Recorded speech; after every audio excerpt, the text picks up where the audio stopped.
group of people that are actually the top 12 of a group of 32 individuals in a group known as the Jason Control Group, started in the late 50s as a measure to take away the alien problem procedure away from governments and take it outside the hands of governments.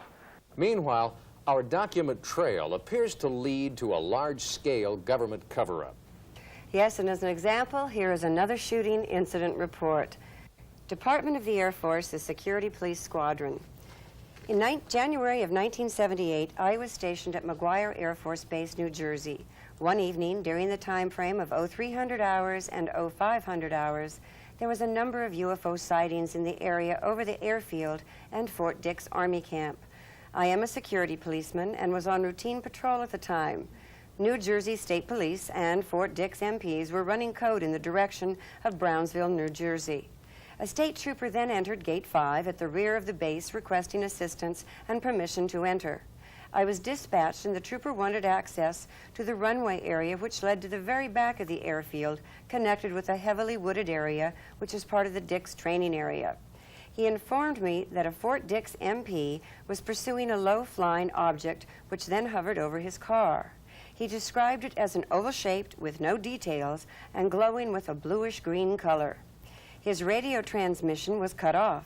At that time, in front of his police car appeared a thing about 4 feet tall, grayish-brown, fat head, long arms, and slender body. The MP panicked and fired 5 rounds from his .45 caliber into the thing, and 1 round into the object above. The object then fled straight up and joined with 11 others high in the sky. This we all saw, but didn't know the details at the time. Anyway, the thing ran into the woods towards our fence line, and they wanted to look for it. By this time, several patrols were involved. We found the body of the thing near the runway. It had apparently climbed the fence and died while running. Some absolutely incredible official documents. And here's another official document that makes reference to OSI, CR-44, local authorities, MJ-12, FBI, and emergency medical reaction teams. This document describes the office MJ-12, 44, and in the document it says, no media exposure, send emergency react teams. Once again, another reference to MJ-12. That's that government organization that supposedly does not exist. Recently in a Gulf Breeze, Florida, there was an incident that 132 folks say most certainly existed. Right you are. Even a television station was involved in analyzing the pictures and videos taken of this UFO sighting. Here is their report.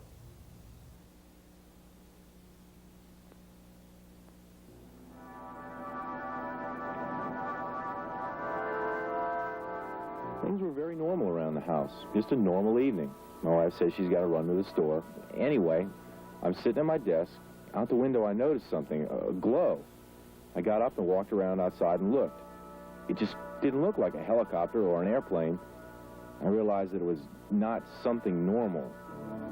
I thought of calling the police, and I said, well, I better take a picture first. I had no feelings I was going to be, hurt or anything. I took 4 shots and ran out of film, and again in my mind, take some more pictures. I ran back in, took the last package of Polaroid film out, opened up and crammed it in there, because the thing's flying around out there, get it quick. It either saw me or whatever, because it started coming. It altered its course. It started coming my direction. That was November 11th, 1987, about 6 o'clock in the evening. A Gulf Breeze resident who insists on remaining anonymous took these photographs. Charlie and Doris Summerby say they saw the same thing that night over East Bay. And suddenly, Dory said, look, what's that, Sally? I'll be down. There were portholes. We saw portholes of light coming out of the portholes. And over the next 3 months, many more pictures would be taken.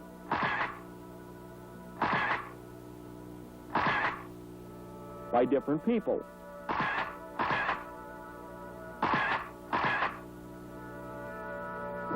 And videotapes, too. I feel that there's absolutely no sign of a hoax, that the photographs are genuine, that the witnesses are telling the truth, and that this presents probably the best, without any doubt, the best photographic evidence in 40 years of UFO investigation.